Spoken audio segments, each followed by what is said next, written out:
Foi aí que, pela primeira vez, presenciei o fenômeno das mesas que giravam, saltavam e corriam. Assisti então a alguns ensaios muito imperfeitos da escrita mediúnica.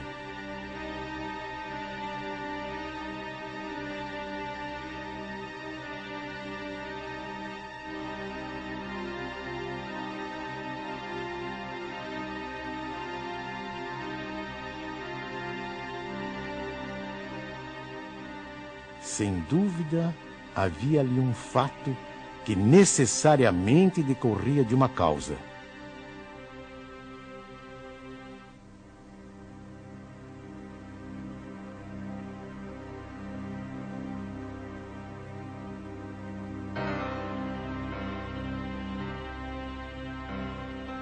Foi nessas reuniões que comecei os meus estudos sérios de espiritismo.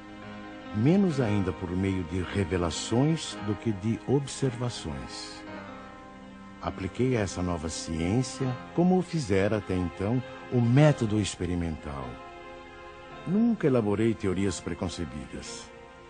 Observava cuidadosamente, comparava, deduzia consequências. Dos efeitos, procurava remontar as causas por dedução e pelo encadeamento lógico dos fatos.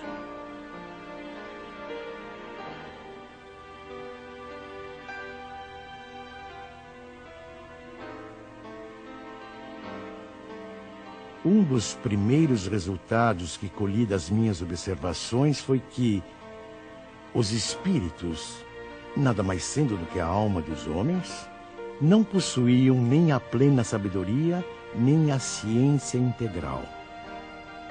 O saber de que dispunham se limitava ao grau que haviam alcançado de adiantamento.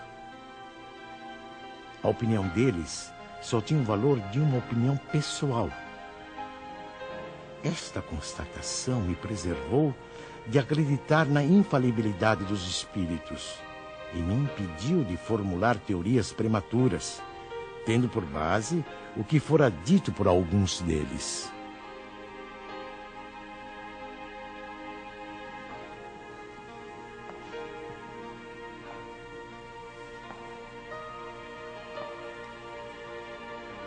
O simples fato da comunicação com os espíritos,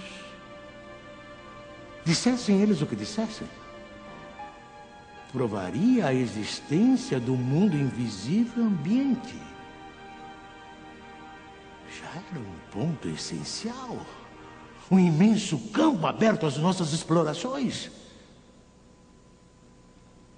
O segundo ponto, não menos importante, é que aquela comunicação permitia que se conhecesse o estado desse mundo, seus costumes. Se assim podemos nos exprimir. No ano seguinte, em 1856, passei a frequentar também as reuniões espíritas que se celebravam em casa do Sr. Rustam. Eram sérias essas reuniões e se realizavam com ordem. As perguntas fúteis haviam perdido todo atrativo para a maioria das pessoas. Quanto a mim, ia obtendo a resolução dos problemas que me interessavam, do ponto de vista da filosofia, da psicologia e da natureza do mundo invisível. Levava para cada sessão uma série de questões preparadas e metodicamente dispostas. Pouco a pouco, as sessões iam assumindo caráter muito diverso. Entre os assistentes contavam-se físicos, matemáticos, estudiosos e cientistas das mais diferentes áreas do conhecimento humano. Todos formulando perguntas, aprofundando temas e questões.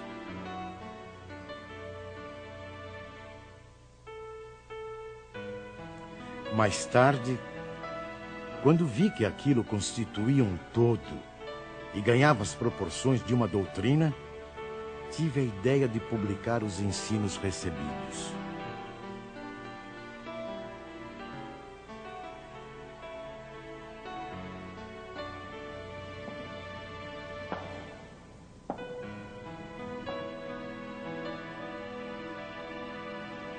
O meu trabalho, em grande parte, já estava concluído e tinha as proporções de um livro. Mas eu fazia questão de submetê-lo ao exame de outros espíritos, com o auxílio de diferentes médiuns. Mais de 10 médiuns participaram do trabalho. Da comparação e da fusão de todas as respostas coordenadas, classificadas e muitas vezes retocadas no silêncio da meditação, foi que eu organizei a primeira edição de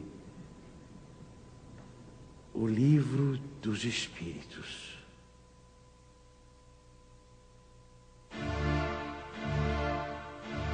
O Livro dos Espíritos foi elaborado através do diálogo, uma das formas mais livres e ricas da tradição filosófica. Hegel definiu a estrutura do diálogo em tese, antítese e síntese.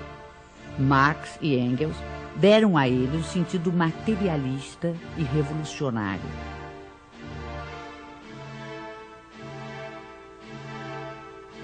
Em vez de enfatizar as contradições, os conflitos e as lutas dos opostos, a dialética espírita prefere a compreensão, a união dos contrários, o entendimento que conduz ao progresso. Pela primeira vez surge uma comunicação como esta. O mundo do desconhecido se vai revelando ao ser humano, que passa a poder avaliar, de modo objetivo e racional, o sentido maior de sua existência terrena, a importância do cumprimento das responsabilidades assumidas, a finalidade do aprendizado individual e coletivo para o aperfeiçoamento de todos e de cada um, sem exceção.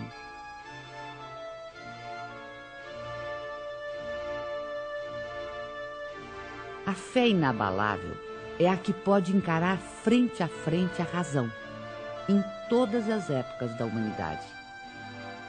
É aí que reside a principal força do Espiritismo. Força que não fica apenas circunscrita ao plano filosófico, mas que também se estende aos planos científico e religioso. Científico, porque o Espiritismo é uma ciência que demonstra experimentalmente a existência da alma e sua imortalidade. O diálogo ou intercâmbio mediúnico entre o mundo espiritual e o mundo corporal vem a abrir uma nova era nos estudos espirituais.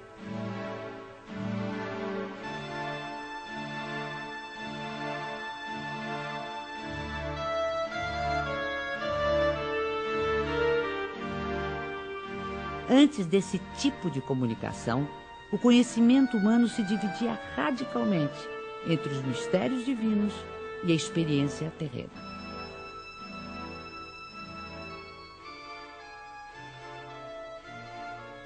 A dialética espírita modifica essa ordem de coisas, mostrando a possibilidade de tratarmos os temas espirituais através da mesma razão que aplicamos às questões materiais. Assim, o Livro dos Espíritos se apresenta como um marco definitivo. Antes dele, tínhamos o espiritualismo utópico. Com ele, e depois dele, dentro dos ensinamentos da doutrina, temos o espiritualismo científico.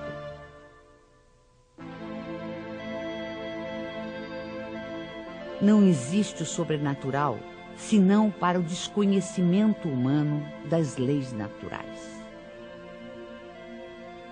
No plano religioso, o Espiritismo nos leva a compreender o significado e verdadeira extensão da palavra fé.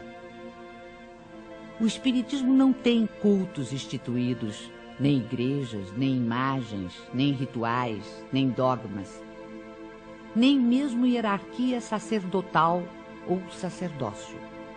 Através dos ensinamentos espíritas, pode-se fazer uma diferença entre religião propriamente dita e religiões no sentido de seitas humanas.